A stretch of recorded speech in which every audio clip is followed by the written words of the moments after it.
저는 말미에 언제나 복음은 차가운 행정보다 앞서야 한다는 것이 저의 생각이라고 말씀을 드렸습니다. 그 말씀이 이해가 됩니까? 우리 안에 있는 우리 가슴에 있는 복음은 어떤 그 관공서의 행정보다도 항상 먼저 앞서야 되고 더 뜨거워야 된다. 그런 말씀을 제가 드렸습니다. 그래서 제가 급한 일부터 해결하려고 경찰서를 방문을 했죠. 예전에는 경찰서를 방문하면 꼭 입구에 의경이 한 명씩 서 가지고 있습니다. 어디 가십니까? 그럽니다. 왜 어디 가는지 왜 묻는지 모르겠어요.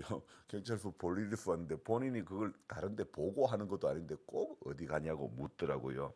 그런데 어제는 가보니 없습니다. 근데 저는 아직도 그게 제가 덜 된 건지 몰라도 뭔가 그렇게 묻는 게 불편하더라고요. 그런데 어제는 입구를 통제하는 의경이 없었습니다. 그런데 문제는 현관 입구에 들었으니까 아무도 쉽게 들어갈 수 없도록 전부 다 문마다 골목마다 딱 문이 락이 돼 가지고 키를 갖다 대야 카드를 갖다 대야 열릴 수 있도록 뭐 오른쪽 벽도 왼쪽 벽도 2 층으로 올라가는 길도 전부 다 카드를 갖다 대야 열릴 수 있도록 그렇게 만들어 놓은 거예요. 그리고는 앞에 안내에 계시는 한 분이 적으래요. 야, 뭐 뭔가 좀 불편한 거예요. 방문자 뭐 개인정보 동의서를 적으라는 거예요. 아니 죄를 지은 사람도 아닌데 민원인이 어떤 부서의 업무를 보려고 가는 것이 이렇게 통제를 받아야 하는가? 용지를 내밀면서 적으라고 하시는 분은 자기는 경찰은 아니라고 이야기합니다. 위에서 적으라고 하니 방침이 그러니 어쩔 수가 없다. 그런 이야기합니다. 그러면서 하시는 말씀이 개인 정보가 강화되었기 때문에 어쩔 수 없다고. 그렇다면 나도 내 개인 정보를 출입을 통제하는 사람에게 보여주는 건 또 그건 또 문제가 되지 않겠나 이런 생각이 드는 거예요. 그랬더니 제가 좀 이야기를 드렸더니 적기 싫으면 안 적어도 된다는 거예요. 이거는 뭐라는 거예요? 적으라는 거예요? 적지 말라는 것인지. 사람이 사람을 만나는 것도 이런 절차를 거쳐야 하는 것인가? 경찰서 안에 근무하시는 분은 대테러를 대비해서 아니면 아주 높으신 고귀한 신분이라서 그런 것도 아닌데 경찰서 문턱이 이렇게 높을 줄은 저는 몰랐습니다. 겸하여 생각이 드는 것입니다. 교회 오는 문턱도 낮춰야 된다. 우리 교회를 찾아오시는 낯선 분에게 항상 묻는 첫 말이 뭐냐? 어디서 오셨습니까? 이걸 묻더라고요. 보니까 굳이 어디서 오신지 알려고 할 필요가 없다. 잘 오셨습니다. 무엇을 도와드릴까요? 할 수 있겠지요. 잘 오셨습니다. 무엇을 도와드릴까요? 어떤 도움이 필요하십니까? 이 한마디면 될 것 같습니다. 왜? 어디서 오셨습니까? 꼭 굳이 그거 알 필요가 이거 하나가 다 교회 문턱을 높이는 것밖에 안 된다는 생각이 듭니다. 다 타버리고 포크레인으로 전부 다 건드려 놓아서 화재 감식 자체가 안 되는 것을 행정 절차라고 폴리스 라인을 쳐놓고는 아무도 건드리지 말라고 아무것도 건드리지 말라고 절차가 있다고 해서 건드리지 말라고 그래서 아무 어떤 지금 홀로 계시는 독거 노인 빨리 들어갈 수 있도록 해드려야 되는데 이 연세가 되신 분은 자기의 환경이 조금만 바뀌어도 힘이 들고 어려운데 우리 그 앞에 옛날에 같이 예배드렸던 유원중 할아버지도 며느리가 전도사 사역을 풀로 이제 사역을 하게 돼서 할 수 없이 요양원에 모시놓으니까 요양원에서 내 집에 갈란다. 왜 날려 놔두노? 그래 하도 간다 그러니까 요양원에서 묶어버리지 않습니까? 묶어버리고 며칠 안 돼서 그만 돌아가시지 않았습니까? 백세 생신을 일주일 남겨놔놓고 돌아가신 거예요. 너무 안타깝더라고요. 그래서 그 전에 설에 내가 이때 안 가면 못 가보겠다 싶어서 그 작은 아들 집에 인천에 찾아가고 그 가서 인사를 드렸더니 누구 있게요 이러는 거예요. 예, 저 교회 목사시더 그랬더만은 아이고 그동안 못 봤다고 나시 선이더 그러시더라고요. 참 그래서 제가 그때 봉투 하나 드리면서 이때 용돈 못 드리면 평생 못 드릴 것 같아가 드리고 왔는데 그게 얼마나 잘했는지 참 이게 마음 올 때는 뭐든지 해야 될 것 같아요. 성령께서 마음 주실 때는 찾아뵈라 그러면 찾아뵈야 되고 뭐 봉투를 드리라면 봉투를 드려야 되고 우리는 주님이 마음 주시는 대로 언제나 순종해야 되는 거예요. 그래서 형사과에 가서 이 봐라 사진 봐라 다 타버리고 없는 집에 이 어떻게 이걸 무슨 감식을 하냐. 그러니까 최초 발아된 집 말고는 나머지는 건드리도 좋다 그러는 거예요. 두 집은 치우라 그런 이야기하는 거예요. 저는 그래서 이게 아직도 우리가 선진국이 안 된 증거다 이런 생각이 듭니다. 오후에 면사무소에서 타버린 물건을 철거하기 위해 장비 지원을 면사무소에 말씀드렸더니 복지 담당이 왔는데 부엌이 다 타버려서 경로당에 주무시고 계시는 어르신 그 집수리가 긴급하다고 하니 전기 작업부터 견적을 받아야 된다는 거예요. 그래서 제가 언제 견적받고 하냐고 제가 전기공사 하겠다니까 목사님 자격증 있습니까? 그러니까 제가 그러길래 그냥 예 알겠습니다 가십시오 그러고 말았습니다. 지금 저도 그 연세 많으신 어른들을 모시고 살았던 경험이 있지만은 환경이 바뀌면 급격하게 사람이 힘이 듭니다. 그래서 하루라도 빨리 자기 집이 있는 분은 들어갈 수 있도록 해드리는 게 맞기 때문에 이 복지 담당이 면장에게 보고하고 무슨 절차 그러길래 제 그냥 가시라고 그랬습니다. 포크레인만 해주실 수 있으면 해주시고 안 그러면 그냥 가시라고 그렇게 말씀드렸죠. 야 이게 참 자기 말만 먼저 들으려고 하는 담당자. 같이 갔던 장로님도 저도 우라가침입니다. 그렇게 절차가 복잡하시면 그냥 가시라고 제가 그러고 말았죠. 우리나라 복지 행정의 높은 벽을 다시 한번 절실히 느꼈습니다. 이런 답답한 행정을 보다 못한 80대 노인이 5년 전에 우리 마을에서 총기 사고를 일으켰죠. 그래서 애꿎은 젊은 공무원 두 분이 사망하고 말았는데 물론 그 총기를 든 것은 잘못이지만은 아직도 안타까운 것은 그 면사무소에 근무하는 분의 의식에 변화가 없다는 거죠. 자, 그러면서 저는 또 생각해 봅니다. 복음을 받아들인 우리도 마찬가지라는 겁니다. 예수 믿고 교회 나오는 것으로 죽어서 가는 천국으로 만족해서는 안 된다는 것입니다. 그것은 마치 공무원, 군인 등등과 같은 소위 말하는 철밥통 같은 교인이 되면 안 된다는 것입니다. 예수를 믿고 신앙생활 하다 보면 교회 오래 다니다 보면 반드시 수반되어져야 할 것이 그리스도인으로서 변화된 삶을 살아가야 한다는 것이죠. 여러분, 한 교회에 오래 있었다는 것이 결코 기득권이 되어서는 안 되는 것입니다. 진실로 복음 앞에 선 사람은요, 매일 어떤 삶의 자세를 가져야 되느냐? 매일매일 초신자의 삶의 자세를 가져야 된다는 것입니다. 오래되고 아무것도 안 하는 중직자가 되어서 중대한 결정권자 역할을 그래서 담임 목사의 목회에 적당을 넘어서 과도한 태클을 거는 사람이 되면 안 되는 거죠. 여러분 분명히 교회 안에 직분은 군림하려고 받는 것이 아니라 일하려고 받는 것입니다. 제가 아직 성지 순례를 가보지 않아서 에베소 교회가 어디쯤 있는지는 잘 알지 못하지만은 그러나 저는 이런 생각입니다. 목사가 굳이 성지 순례를 굳이 갈 필요는 있을까? 성경이 우리에게 가르쳐 주는 것만큼만 알면 되지 굳이 더 많이 알 필요는 저는 없다는 생각이 듭니다. 제가 성지 순례를 안 가서 설교하는데 힘들고 목회하는데 어렵고 그런 건 절대 아니거든요. 오히려 성경의 시각이 아닌 성지 순례를 갔다 오면 내 시각이 더 자리를 잡을까? 그게 저는 두렵습니다. 어제 수요 예배에 계시록 2장 말씀을 전하다가 이야기가 목사가 욕 듣는 게 교인으로서 싫다고 말씀을 하셔서 그 부분을 말씀하다가 마무리를 짓고 말았는데요. 제가 생각하는 가치는 우리 성도님들이 복음이 들려주는 가치에 우리 성도님들이 자기가 가지고 있는 가치를 다 내려놓아야 된다는 그런 말씀을 드렸죠. 일을 하다 보면요. 여러분 욕을 들어먹는 것은 당연한 겁니다. 저는 잔불 껐는데 목사가 포크레인으로 집 다 부셨다.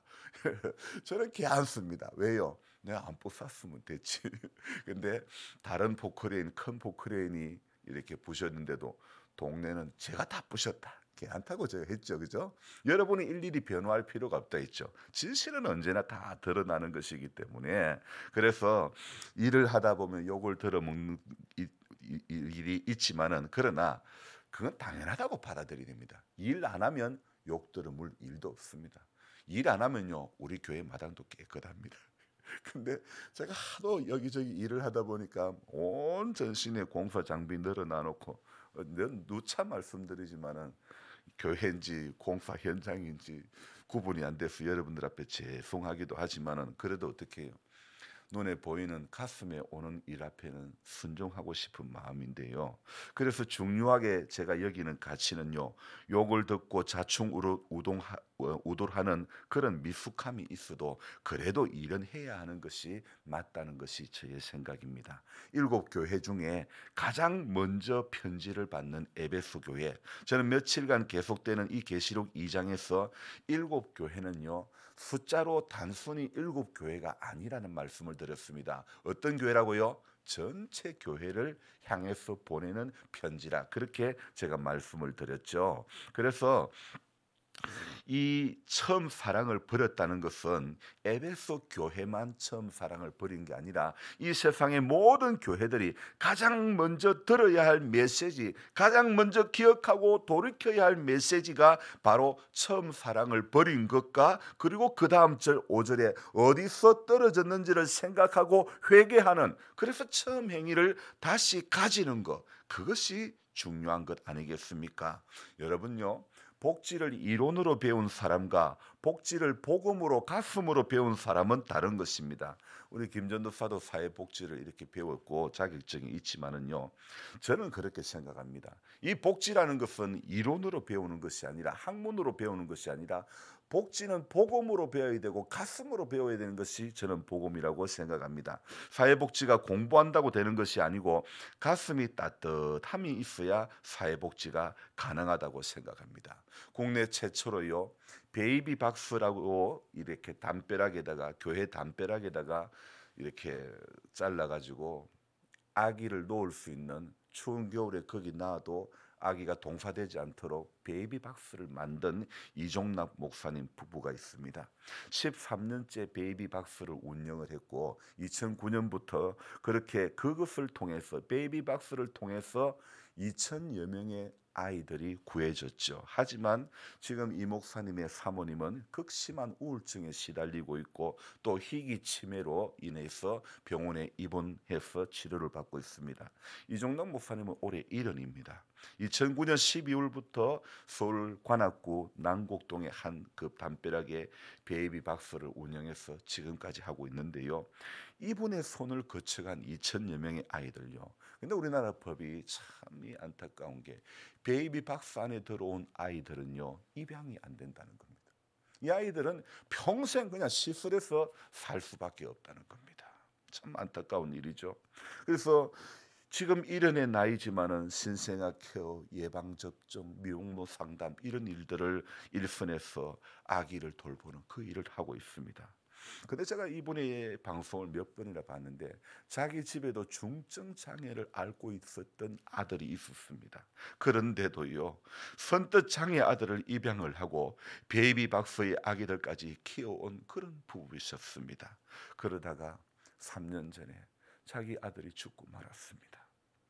참 그 아들이 죽고 또 케어하던 아이를 키우는 일까지 그만두자 이 사모님이 너무 깊은 공허함에 그만 마음의 병을 얻어서 지금은 희귀 치매로 이렇게 어려운 상황이라는 근황을 들었습니다. 어린 생명 2,000여 명을 구해준 고생의 끝이 극심한 우울증과 희귀 치매가 찾아왔다 할지라도 또 이런 결과를 들으면서도 그래도 복음으로 가슴이 뜨거워진 사람들은 이런 것들이 가슴으로 품은 사랑을 끊을 수는 결코 없는 것입니다. 처음 사랑을 버렸다는 것, 이것은 가슴으로 만난 주님의 사랑을 내 의지와 내 연약함과 내 고집함과 내 경험이 만들어낸 변화되지 않은 내가 만들고만 가장 어리석은 일이 바로 처음 사랑을 버린 일이라는 것입니다. 여러분, 진실로 가슴으로 만난 사랑은 혈육의 사랑보다 더 끈끈한 것입니다. 가슴으로 만난 주님의 사랑도 그렇습니다. 손양은 목사님은 가슴으로 만난 주님의 사랑 때문에 자기 아들 둘을 죽인 그 자식을 양자 삼은 입양하게 된 것, 얼마나 여러분, 가슴으로 만난 그 처음 사랑을 버리는 순간 성자와 같은 사람도 타락하는 것은 한 순간이 되고 마는 것입니다. 여러분, 마귀도 바로 그런 거 아닙니까? 타락한 천사가 바로 마귀 아닙니까? 처음 사랑을 버리면 우리는 누구라도 어떤 일을 했더라도 자신도 모르게 마귀의 길을 대밟게 되고 마는 것입니다. 오늘 6절에 보니까 니골라 당의 행위를 미워하는도다.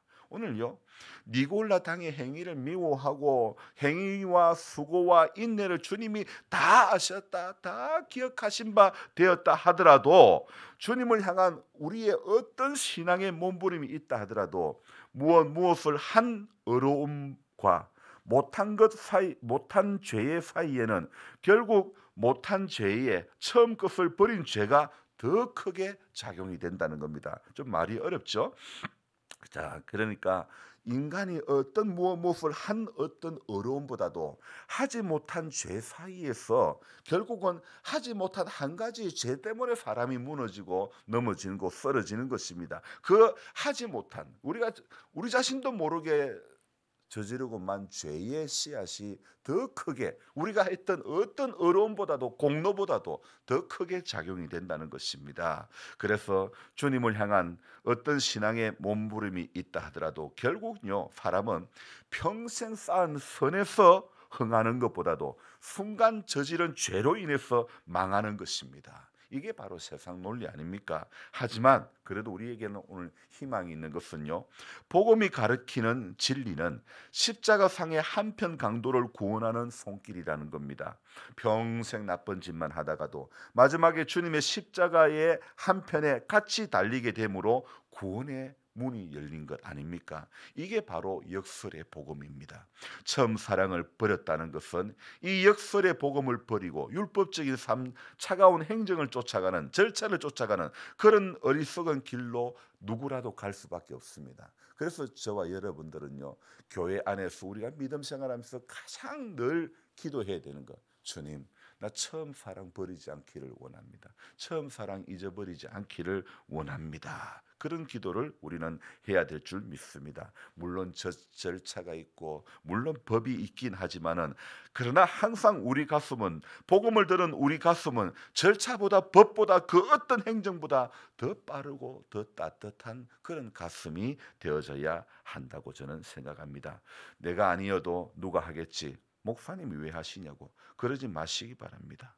그런 말씀들을 주로 하시는데요, 저는 목사로서 하긴, 목사이기 때문에 하는 것이 아니라 주민이기 때문에, 그리스도의 복음을 가슴에 품은 주민이기 때문에 하는 것이지, 목사이기 때문에 하는 것은 결코 아니라는 사실입니다. 여러분, 이제 저는 강단에서 여러분에게 말씀을 전할 때 목사이지, 제가 마을에 갔을 때는 마을 속의 주민의 한 사람이라는 겁니다.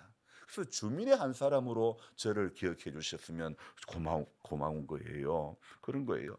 복음을 가슴에 품은 주민이 되어야 되는 겁니다. 우리는 아무개 교회 집사, 아무개 교회 목사가 아니라 복음을 가슴에 품은, 그리스도의 따뜻한 사랑을 가슴에 품은 아무개 주민이 되어야 된다는 것입니다.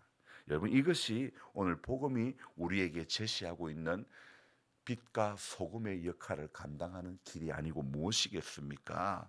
여러분, 우리가 이것이 또한 처음 사랑을 간직하려는 조그마한 몸짓이라고 생각해야 된다는 것입니다. 그래서 오늘 하루를 살아갈 때에 우리 모두는요, 각자에게 주시는 은혜대로 처음 사랑을 간직하려는 그 몸부림을 치는 우리의 평생의 삶이 되기를 기도해야 된다는 것입니다.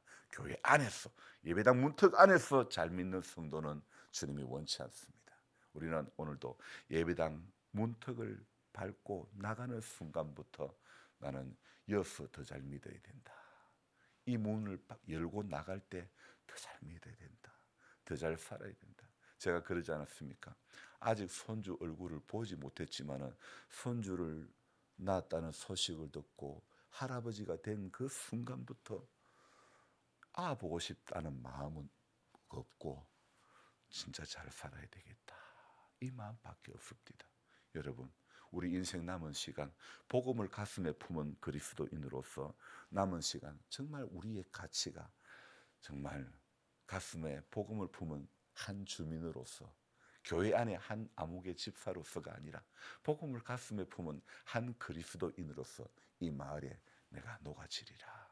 이렇게 오늘도 결단하며 다짐하며 그렇게 소금이 되어지는, 녹아지는, 희생되어지는 그런 그리스도인이 되기를 주님의 이름으로 부탁드립니다. 기도하겠습니다. 하나님 아버지, 그동안 우리가 수많은 말씀을 듣고 예배를 드리고 아멘을 하고 화답을 했지만은 복음과는 상관없는 그리스도인의 삶이었을 때가 너무 많았습니다.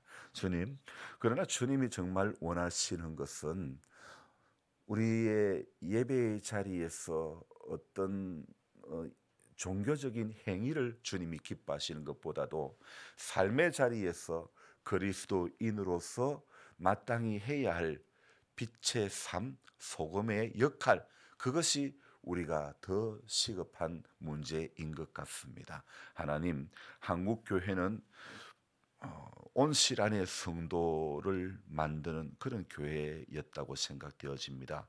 하나님, 우리가 개척해야 되고 우리가 나가서 정말 그리스도의 군사가 된다는 것은 믿지 않는 사람과 더불어 싸워 이기는 그것이 아니라 믿는 사람들이 믿지 않는 사람들 사이에서 녹아지고 죽어지고 낮아지고 겸손해져서 그들의 삶 가운데서 예수 믿는다는 것은 저런 삶이구나, 저렇게 손해를 볼 줄 알구나, 저렇게 섬길 줄을 알구나, 저렇게 가슴이 따뜻한 사람이구나, 이런 이야기를 듣는 것이, 비록 우리가 그 과정에 욕을 들어먹는 일들이 있다 하더라도 주님의 영광 때문에, 주님의 그 이름의 영광 때문에 우리의 기득권을 포기할 줄 아는 것이 진정한 그리스도인, 진정한 복음을 가슴에 품은 그리스도인이 그런 사람인 줄로 믿습니다. 하나님, 말이나 일이나 다 그리스도로 하고 정말 먹든지 마시든지 주의 영광 위에 하라고 했는데, 주님, 우리가 몇 절의 말씀만 대하더라도 하나님 앞에 부끄러운 우리들이 아닐 수가 없습니다. 하나님, 잘 하지는 못하지만은 그러나 말씀대로 살려고 애쓰고 몸부림치는 그런 몸짓이 남은 인생 가운데 있기를 원합니다. 그래서 하나님, 복음을 들은 사람이 어떤 삶의 자세, 어떤 가치를 가지고 지내야 될지 주님, 우리 뚜렷이 알게 해주시고, 그래서 우리의 남은 인생의 시간이 하나님 정말 복음이 주는 가슴 따뜻한 한 사람으로 살아갈 수 있도록 도와주옵소서. 주님, 그리 살 때에 우리 육계의 약함으로 인해서 어려움이 있습니다. 주님, 오늘도 약함의 문제를, 약함의 이 아픔의 현실을 가지고 이 새벽에 주님 앞에 왔습니다. 주님, 불쌍히 여겨 주옵소서. 모든 기적의 현장에는 주님이 불쌍히 여기실 때에 치료의 역사가 일어나는 줄 믿습니다. 주님, 오늘 우리 모두를 불쌍히 여겨주시고 마음에 짐진 것들과 육의 연약함들을 주님 불쌍히 여겨주시고 회복의 은혜를 주옵소서. 치료하는 광선을 발하여주시고 마음의 확신을 주시고, 하나님, 성경에 기록된 회복의 역사를 오늘 우리에게도 그대로 경험할 수 있는 은혜를 주옵소서. 연로하신 성도님들, 오늘도 하루의 출입이 복되기를 원합니다. 특별히 홀로 계시는 분들 외롭지 않게 해주시고, 화재를 당한 슬픔을 맞이했던 이 가정들에게 주님 속히 빠른 복구의 길을 열어 주옵소서. 존귀하신 예수님의 이름으로 감사하며 기도드리옵나이다. 아멘. 간절한 마음으로 주여 부르고 기도합니다. 주여, 주여, 주여. 하나님 아버지, 감사드립니다. 맞이하면서 하나님